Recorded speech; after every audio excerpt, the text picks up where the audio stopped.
Ээж минь ч одоо нас өндөр боллоо. Одоо 85 төгөл. Гэж ажиллаад үгсээр угаад бас төдөлн сайн.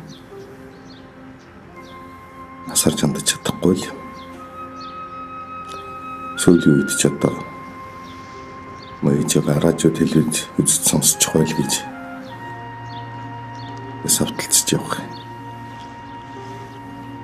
Элдв хоёроор дуудах юм даа. Одоо бурхан болсон аав минь ясыг хүртэл өндлцүүлж л. Сонгуул гэдэг.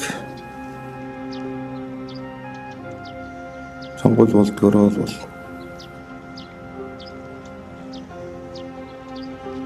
ингэж эгний гайлд хоёроор дуудаж ингэж өгснөөс тайварсан усудаа